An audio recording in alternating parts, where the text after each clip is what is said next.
Gold, trusted gold buyers. మీరు తాకట్టు పెట్టిన బంగారాన్ని విడిపించి ఈ రోజు ఉన్న మార్కెట్ ధరకు కొనబడను.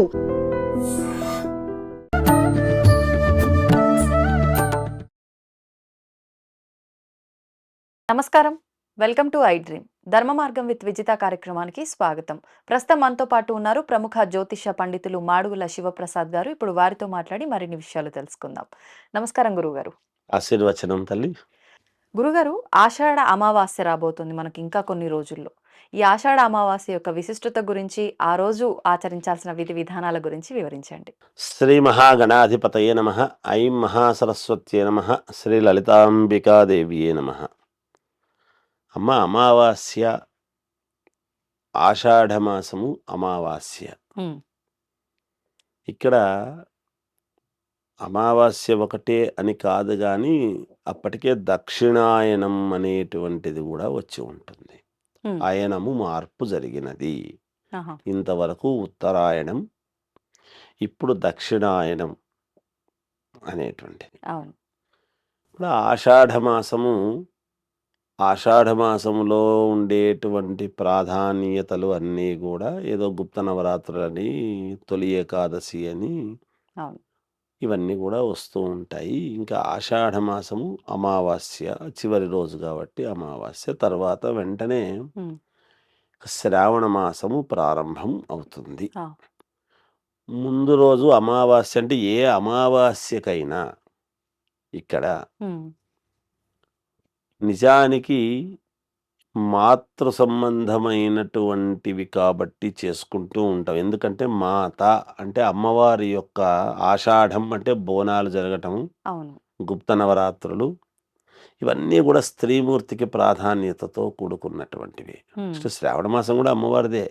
అయితే ఈ అమావాస్య అని వచ్చేటప్పటికి ఎప్పుడైనా అమావాస్య రోజు అంటే పితృదేవతలకు సంబంధించినటువంటి, మిగతా రోజులు అన్నీ కూడా ఏవి చేసుకున్నా కాలం చేసినటువంటి వాళ్ళ కోసము అమావాస్య అనేటువంటిది చాలా ముఖ్యం. చనిపోయినటువంటి వాళ్లకు మనము చేసుకునేటువంటి కార్యక్రమాలకు చాలా అతి ప్రాధాన్యతతో కూడినటువంటిది. ఇక్కడ అమావాస్య అంటేనే, అమావాస్య తిథి వచ్చింది అని అంటేనే అపరాహ్న వేళలో మామూలుగా ఈ కాలం చేసినటువంటి వాళ్ళు పెద్దవాళ్ళు ఉంటారు కదా, ఆ వాళ్లకు మనము చేయవలసినటువంటి విధి విధానాలు ఏమి అనేటువంటిది చూసుకుంటాము. ఈ పితృదేవతల యొక్క దోషము అంటే ఏదో తల్లిదండ్రులకు చేసుకోవడం ఒకటే అని కాదు. పితృదేవతల యొక్క దోషం అనేది అది వంశపారపర్యముగా వస్తూ ఉండేటువంటివి. వాళ్ళు చేసినటువంటివి కొన్ని తెలిసో తెలియకో చేసినటువంటి వాటి వలన పిల్లలు ఇబ్బందులు పడుతూ ఉండేటువంటి దానికి వచ్చేటువంటివి ఉంటాయి. దీన్ని పూర్వముగా జాతకాల్లో లోతుగా పరిశీలన చేస్తే తెలుస్తాయి ఎటువంటివి దోషాలు ఏమిటి అనేటువంటివి. వాటికి సంబంధించినటువంటివి ఇవన్నీ కూడా ఈ అమావాస్య నాడు, ఏ అమావాస్య అయినా సరే, ఒక ఆషాఢ అమావాస్య ఒకటే గొప్పది, మిగతా అమావాస్యలన్నీ కాదు అనేటువంటిది కాదు.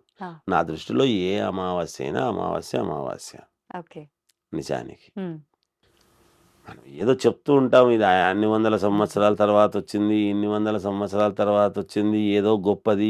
అన్నీ గొప్పవే తల్లి.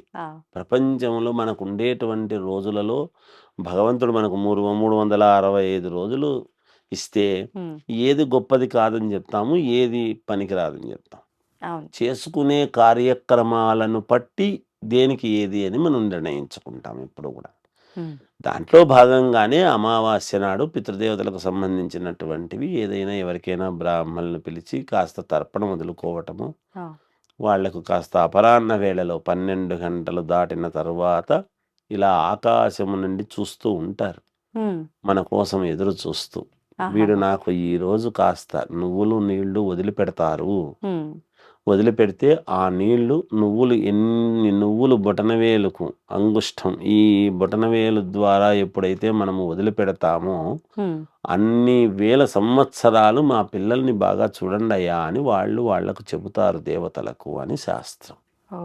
అందువలన ఈ పితృకార్యక్రమాలు చెయ్యాలి, చేయకుండా ఉండటానికి లేదు. ఎన్ని ఇబ్బందులుండినా కాస్త బొటనవేలుకి నువ్వులు అద్దుకొని ఆ తండ్రిని, ఆ పైన వాళ్ళను 3 తరాల వాళ్ళని ఎప్పుడైతే మనము తలుచుకుంటామో మనకు మన 3 తరాల వాళ్ళు బాగుండడానికి, మేలు జరిగేదానికి అవకాశాలు ఎక్కువ. గురుగారు ఇప్పుడు అందువలన చేస్తాం. ఎక్కువగా ఈ కార్యక్రమాలన్నీ మగవారే చేస్తూ ఉంటారు. ఇప్పుడు మగ సంతానం లేని తల్లిదండ్రులకి మరి ఈ కార్యక్రమాలు ఆడవాళ్ళు చేయొచ్చంటారా? ఆడవాళ్ళు తర్పణ విధి వదులుకోవచ్చు, చెయ్యొచ్చు అని అంటున్నారు గానీ అమ్మ అలా లేదు శాస్త్రములో. హ్మ్. అట్లా లేదు. ఆహా! అందుకనే మనం ఎన్ని సరే ఆడవాళ్ళు చెయ్యొచ్చు, హ్మ్. మనం ఏదో ఆడవాళ్ళ మెప్పు కోసం చెప్పటము, పురుష సంతానం ఉండేటువంటి వాళ్ళు ఉంటేనే ఆడవాళ్ళు మాత్రమే ఉండేటువంటి వాళ్ళకు మరి పరిస్థితి ఏమిటి అంటే, ఆ! మనము శాసనాన్ని తిరిగి రాసేటువంటి వాళ్ళం కాదు. శాస్త్రాన్ని మన బుద్ధి పుట్టినట్టుగా మార్చుకోవటం అనేటువంటిది కాదు. అవును. సద్గతులు పొందలేని వాళ్ళే హ్మ్. పూర్తి అటు ఇటు గాకుండా ఇబ్బందులు పడుతున్నటువంటి వాళ్ళే ఆత్మలుగాను, పిశాచాలుగాను తిరగటానికి అవకాశాలు ఎక్కువ. అంటే ఇలాంటి కార్యక్రమాలన్నీ కరెక్ట్‌గా మరి చేయకపోవడం వల్ల ఎవరు చేస్తారు? కూలికి చేసేటువంటి వాళ్ళు ఆ! మన తృప్తి కోసము కూలికి పెట్టి చేయిస్తున్నాము గానీ, అవును. అలా లేదు. అందుకనే పూర్వం ఏముండింది అంటే దత్తత స్వీకారం అనేటువంటిది ఉండింది. ఎప్పుడైతే కొడుకులు లేనటువంటి వాళ్ళు హ్మ్. వేరే ఒక పిల్లవాడిని దత్తత స్వీకారం అనేటువంటిది తీసుకొని తన ఆస్తికంతా గూడా వాడు వారసుడు అని ప్రకటించటం అనేటువంటిది ఉండింది. ఇప్పుడు ఎక్కడ జరుగుతుందట్లా? మరి అదెందుకున్నట్టప్పుడు? హ్మ్. ఆడపిల్లలున్నా చెల్లుతుంది అనేటువంటి మాట వచ్చుంటే, అవును. మరి దత్తత స్వీకారం అనేటువంటి పదం ఎందుకుంది? ఎందుకు తీసుకుంటున్నారు? వీళ్ళతోనే చేయించుకునేవాళ్ళు గదా! అవును. అలా చెల్లదమ్మా. హ్మ్. ఊరికే మనం ఏదో మనం ఆడవాళ్ళ ప్రీతి కోసమో, కొడుకులు లేని వాళ్ళ యొక్క ప్రీతి కోసమో చెప్పాల్సినటువంటిది కాదు. మనము హ్మ్. ప్రీతి పడితే ఎదుటి వాళ్ళకవుతుంది. మనము ప్రీతి పడకపోతే కాదు అనేది గాదు. శాస్త్రము అవును. శాస్త్రం. అపుత్రస్య గతిర్నాస్తిహి అనేటువంటి పదం ఎందుకొచ్చింది? హ్మ్. ఎందుకు చెప్తున్నాడు? అంటే పున్నామ నరకము నుంచి తప్పించగలిగినటువంటి వాడు కొడుకే. అంటే కూతురు కాదా అంటే మన మన ఇంటి పరువును, హ్మ్. మన ఇంటి గౌరవాన్ని, మెట్టినింటి యొక్క ఉన్నతత్వాన్ని రెండూ నిలపగలిగినటువంటిది కూతురే. అవును. మన ఇంటికి ఒక కోడలొచ్చింది గదమ్మా! హ్మ్. ఒక అవును. తల్లి కన్న బిడ్డే గదా! అట్లెట్లా అవుతుంది? హ్మ్. కాబట్టి మనం ఏదో ఎవరి మెప్పు కోసమో ఇది ఉంది పర్వాలేదు ఆడవాళ్ళు కూడా చెయ్యొచ్చు. నేను వింటూ ఉంటా ప్రసార అవును. మాధ్యమాల్లో. చెయ్యొచ్చు, అవును. చెల్లుతుంది, ఏం లేదు. అంటే మనం మెహర్బానీ కోసం చెల్లుతుంది అని ఊరికే ఆత్మతృప్తి కోసం చెబితే మరి పిశాచాలు, దయ్యాలయి తిరుగుతున్న వాళ్ళ పరిస్థితులంతా ఏమిటి? అవును. ఎందుకు తిరుగుతున్నట్టు? హ్మ్. అంత సంతోషంగా చేస్తే వాళ్ళందరూ అలా ఇబ్బందులు పడుతూ ఎందుకు తిరుగుతున్నారు? ఆత్మ ఘోషిస్తున్నదని ఎందుకు మాట్లాడుతున్నారు? వాళ్ళ ఆత్మ శాంతి కోసమే గదా! మనం నువ్వులు, నీళ్ళు వదిలిపెట్టాలని చెప్తున్నది. హ్మ్. మరిప్పుడు అది మీరన్నట్టు నిజంగా అలా పుత్రుడు లేక ఇలాంటి కార్యక్రమాలు కొంత వేరే వాళ్ళతో చేయించి, లేదంటే ఆడపిల్లలు చేసో, అసలు సరిగ్గా చెయ్యకో ఇలా మారిపోయిన వాళ్ళ పరిస్థితేంటి గురుగారు? అదే వాళ్ళకెలా గదా! శాంతి? ఆత్మలు పిశాచాలై తిరుగుతూ మరి వాళ్ళకి ఉంటారు. శాంతి ఎలా లభిస్తుందంటారు? జరగదు శాంతి జరిగేటట్టుంటే ఆత్మలు పిశాచాలుగా ఎందుకు తిరుగుతారు? హ్మ్. అది వదిలేయటమే దానికి మనం. వాళ్ళు చేసుకున్నటువంటి పోయిన జన్మలో చేసుకున్నటువంటి పూర్వజన్మ ఓహ్! కృతాసుకృతాలను బట్టి అని చెబుతున్నాము గదా! హ్మ్. హ్మ్. మరి. హుహు. పోయిన జన్మలో అంటే తప్పు చేసినారని గాదు. అవును. కొడుకులు లేని వాళ్ళందరూ దుర్మార్గులు, తప్పులు అని కాదు. ప్రాప్తం లేదు. హ్మ్. ప్రాప్తం అనేది ఉండాలి. ప్రాప్తం లేకపోతే మనం ఈ జన్మలో ఎంత మహానుభావుడై, ఎంత గొప్పవాడైనా అవును. అల్లుడు జెయ్యొచ్చు, హ్మ్. కుమారుడు వాళ్ళ మనవడు అల్లుడు జేయొచ్చు. జెయ్యొచ్చు అంటాం. హ్మ్. అల్లుడు జెయ్యొచ్చు అంటే అల్లుడు ఎందుకు జేస్తాడు? ఎట్లా చెల్లుతుంది? హ్మ్. అల్లుడు కొడుకుతో సమానము అంటున్నాడు. ఇప్పుడు ఆవు బ్రాహ్మడితో సమానము అన్నారు. బ్రాహ్మడావుతో సమానం అంటే? హ్మ్. రెండూ ఒకటే గదా! వీడిని తీసుకుపోయి పశువుకి గడతామా? పశువుని తీసుకొచ్చి మనం దీనికి గడతామా? రెండిటికి తేడా చెప్పండి. ఎలా అయినా ఒక్కటే గదండీ! 31వ తారీఖు నుంచి 1వ తేదీకి ఎంత దూరము, 1 నుంచి 31కి ఎంత దూరము, రెండూ అదే గదా! అంతే. తిరగతిప్పితే ఎంత దూరం ఉందో అంత తేడా అవును. వస్తుంది. అవును. మరి అందుకని ఊరికే అనుకోవడానికి కాదమ్మా. హ్మ్. అలా చేస్తే చెల్లదు. చెల్లుతుందని మనం ఊరికే మన తృప్తి కోసము చేయించుకుంటున్నారు తప్ప, హ్మ్. అది చెల్లేది కాదు అట్లా. అదే చెల్లేటట్టుగా ఉంటే దత్తత స్వీకారం ఎందుకు తీసుకుంటున్నారు? మనకెందుకు ఉంది ఆ సాంప్రదాయం అనేది ఆలోచన చేయాలి. అవును. ఈ రోజుల్లో నా కుటుంబానికి మాత్రమే నా సంపాదన, ఇంకొక్కరికి రూపాయి పెట్టను అనుకునేటువంటి వాడు బయటి వాడిని తీసుకొని వాడి ఆస్తి వాడికి రాయిచ్చే రోజులు ఉన్నాయమ్మా? అస్సలు. అస్సలు లేవు తల్లి. కడుపులో అందుకనే పుట్టిన వాళ్ళకే అన్న తమ్ముళ్ళు అక్క చెల్లెళ్ళు ఉంటే అందుకనే వాటాలు. కలియుగం. అవును. కలియుగం.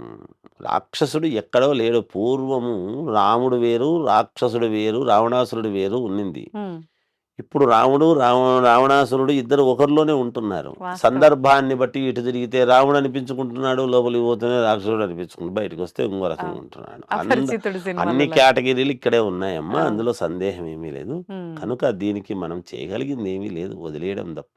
ఉమ్, పరమేశ్వరుడి అనుగ్రహం ఈ జన్మకి ఇంతే అనడం తప్ప చేయగలిగింది లేదు.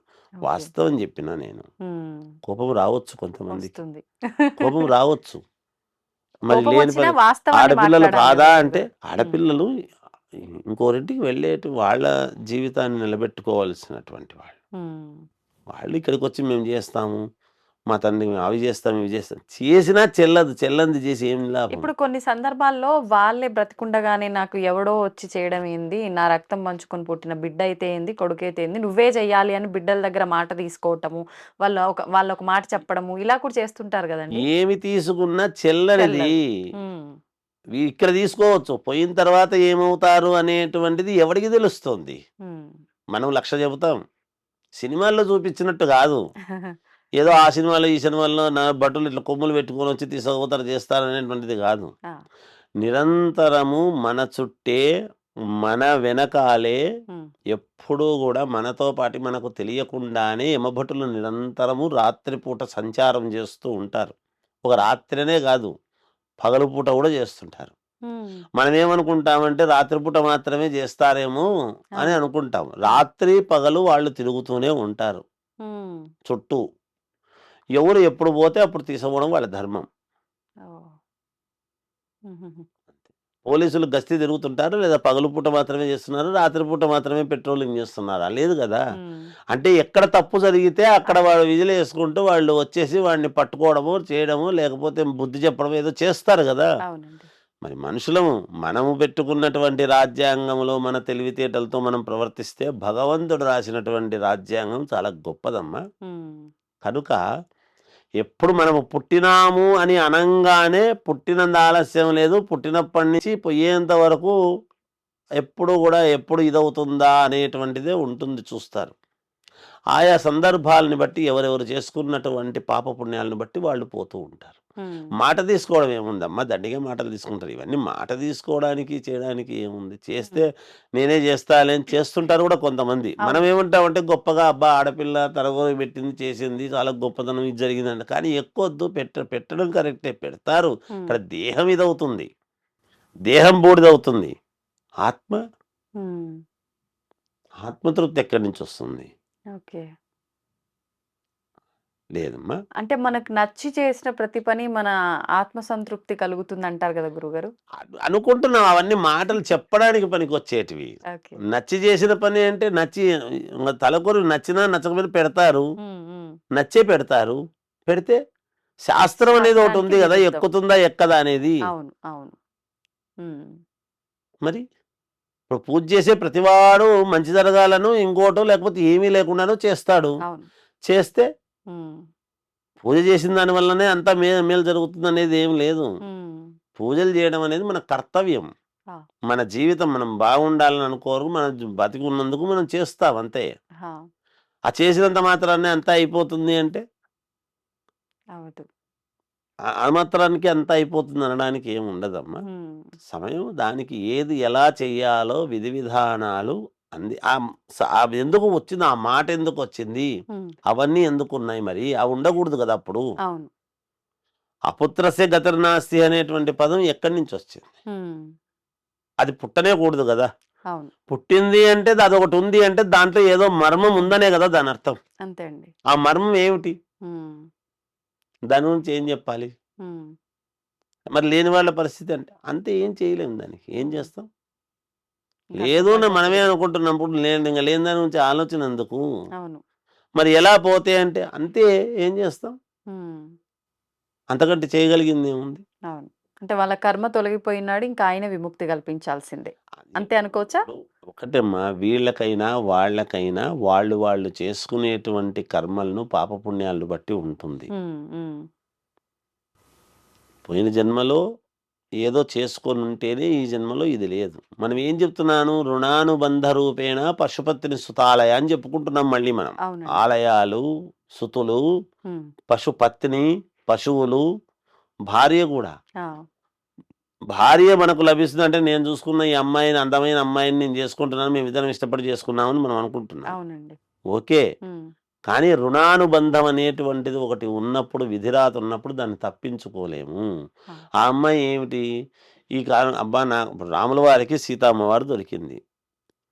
దొరికినప్పుడు ఏమిటి అంటే వాళ్ళు ఏమిటంటే ఆమె సేవ చేసుకుంటూ ఉత్తమ ఇల్లాలు అనిపించుకుంది. ఉమ్, ఎంతమంది రాముళ్ళకి ఎంతమంది సీతలు దొరికినారు, ఎంతమంది రావణాసురులకు ఎంతమంది వీళ్ళు దొరికినారు అనేది మనం చూసుకుంటే, ఇప్పుడు ఆ శాస్త్రంలో ఏముంది, పోయిన జన్మలో ఏదో రుణము తీర్చాల్సిందంటే నీకు భార్యగా నీకు ఇదై వచ్చింది. నిన్ను పీక్క తింటాను అని వచ్చేటువంటి వాళ్ళు కొంతమంది, ఆ, కొడుకులుగా పుట్టి నిన్ను పీక్క తింటామనేటువంటి వాళ్ళు కొంతమంది, కూతుర్లుగా పుట్టి మిమ్మల్ని పీక్క తింటామనేటువంటి వాళ్ళు కొంతమంది. ఉమ్, అదేదో సినిమాలో చెప్పినట్టు ఎవరో శత్రువులు ఎక్కడో ఉండర్రా, మన ఇంట్లోనే మన చుట్టే ఉంటారు అంటే వాస్తవమే, అదేం తప్పు మాట ఏమి కాదు అది. ఆ, అది నిజమే.